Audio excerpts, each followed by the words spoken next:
Welcome to Downtown Sports. My name is Downtown Stephen Brown, and in today's video, guys, we got some pretty big Toronto Maple Leafs trade rumors to get through. The NHL insiders have given us some pretty juicy names to talk about, so let's jump right into it.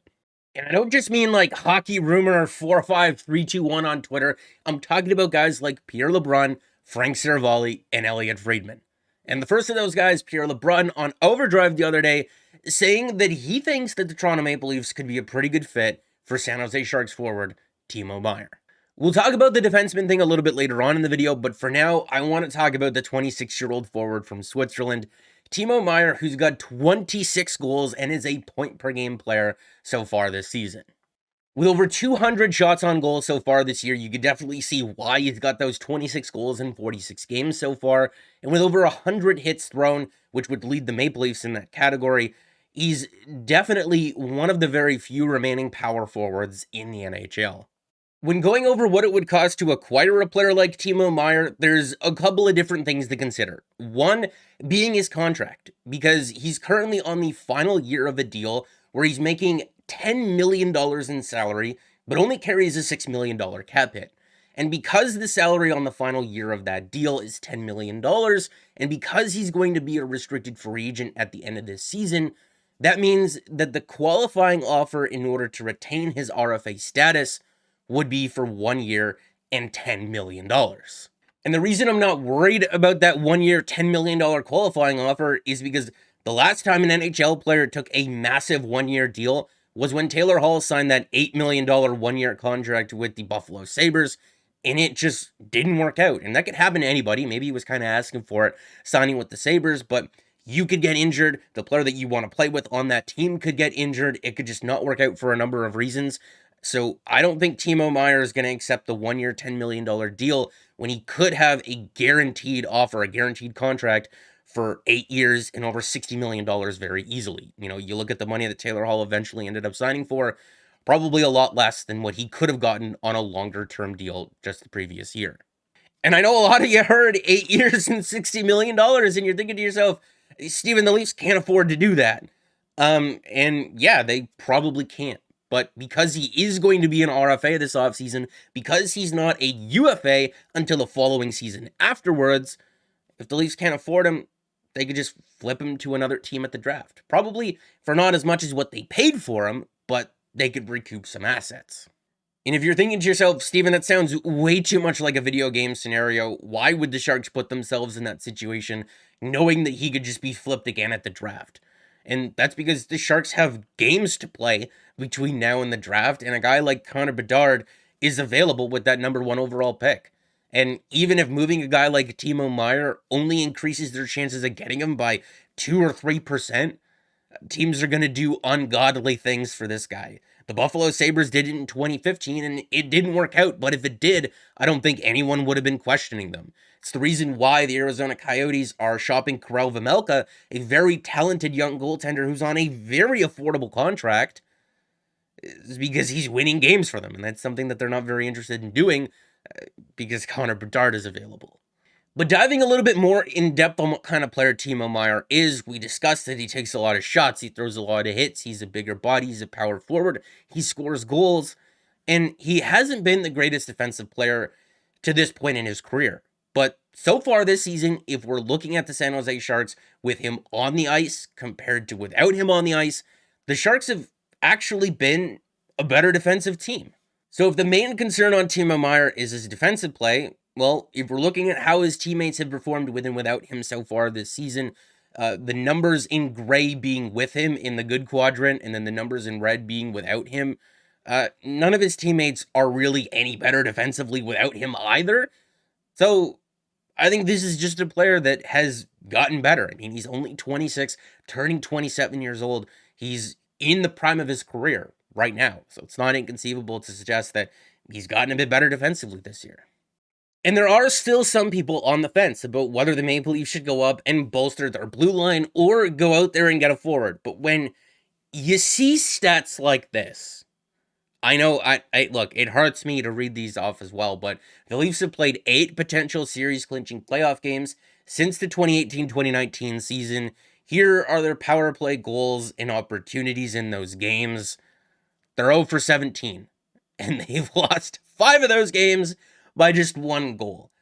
The problem in the playoffs for the Maple Leafs over the last number of years has not been preventing the goals, it's been scoring them. Like we said from earlier on in the video from Frank Saravalli's article, if teams are considering Meier an RFA as opposed to a UFA, which I don't know why they wouldn't, because like we said, there's no chance that he takes that qualifying offer. I don't think you would have a hard time finding a team that wouldn't give him $60 or $70 million over the course of an 8-year deal. And if that's the case, then his value would be considerably less than what Alex DeBrincat got this past offseason. And if it's considerably less, I think the Maple Leafs could definitely compete with that offer, even without adding in Matthew Knies. If it ends up costing them a first-round pick and their next 2 best prospects, even a first-round pick and a second and their next 2 best prospects, I'm okay with that, because whatever you pay to acquire him, you're probably going to get half of that back if you ended up flipping him. And if Jake Muzzin remains on LTIR, which sounds like is going to be the case, the Maple Leafs shouldn't have a hard time fitting Timo Meier's $6 million cap hit in there. I mean, the Sharks could retain a little bit of it to help them out. I don't see that being an issue. The next player that I wanted to talk about is a defenseman who Frank Saravalli said that the Maple Leafs have legitimate interest in, and that's Chicago Blackhawks defender Jake McCabe.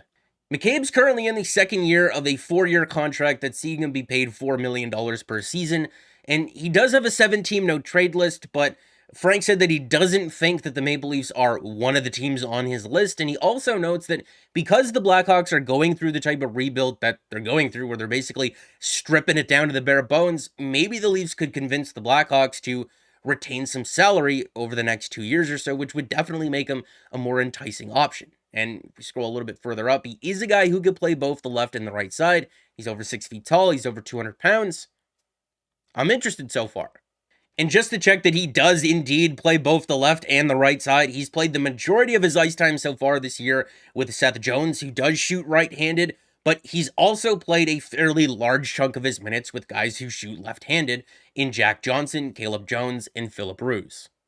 Usually I don't put too much stock into plus-minus, but right away just looking over the numbers, the 29-year-old is a +4 on a Blackhawks team that has a goal differential of -56. This season, he's been playing over 19 minutes a night. Last year, over 20. And if you're looking over the totals here, this is a guy who throws his fair share of hits and blocks a number of shots as well. And when looking at how the Blackhawks have performed with him on the ice versus when he's not on the ice over on hockeyviz.com, we can see that the Blackhawks are a much better team offensively with him out there and defensively as well. If we're looking at the with and without numbers for Jake McCabe and his teammates so far this year, there's a lot of guys in this lower left quadrant here. Basically, the entire team is worse off defensively without him, and there's not really anybody here who he's relying on to produce these results. And if we take a look at his Andy and Rono player card here, and we add this to everything else that we've looked at so far, he looks like a two-way top 4 defenseman who can play both the left and the right side between 19 and 20 minutes a night. He throws hits, he blocks shots, and he doesn't really rely on anybody else to produce these good results that he's getting. He's 29 years old, so he's not on the wrong side of 30 either. He signed for this season and 2 more afterwards at $4 million. Potentially, they could get some retained salary on him, according to Frank. Seems like a bit of a no-brainer. Until we get to his injury history, because in February of 2021, when he was still with the Sabres, this dude tore his ACL, his MCL, and his meniscus. I'm not even convinced that his knee is still there anymore. And then this September, he had cervical spine surgery and missed the first couple weeks of the season. I think that's the same injury that Jake Muzzin's out with right now. But if we're looking at the number of games that he's played over the last 2 seasons, he played in 75 of 82 games last season, and he's played in 40 of the Blackhawks' 43 games so far this year. I don't know if these injuries are past him at this point, or we're just waiting for the next one to happen. Maybe because of the injury history, you could get him with salary retained, and if you got him for $2 or $2.5 million, which is what Frank Saravalli suggested, maybe you're not as worried about the injury history, and because of the injury history, maybe he doesn't cost as much. So maybe you're banking on being able to acquire a very good player when he is healthy for a pretty cost-controlled amount here. And if that's the case, I guess it could be interesting. But if there isn't any salary retained there, and this is a thing where he's in the lineup and then out of the lineup, in the lineup, out of the lineup, I'm not really interested in that. But again, despite tearing his ACL, his MCL, and his meniscus and having cervical spine surgery over the last 2.5 years, the dude's only missed 10 games. But then the question becomes is, who does he displace from this lineup? Because it's not going to be TJ Brodie, who's one of the Maple Leafs' best defenders at getting the puck out of his own zone. It's not going to be Timothy Liljegren, who's seemingly getting better with every game that he's played so far. Maybe it's Justin Holl, but I've liked his game the last couple of months. I really have. I'm not kidding. Mark Giordano's not coming out of the lineup. That guy's a warrior. It's not going to be Rasmus Sandin either. At least I don't want it to be, because just like Liljegren, it seems like he's been getting better with every game that he's played so far this year.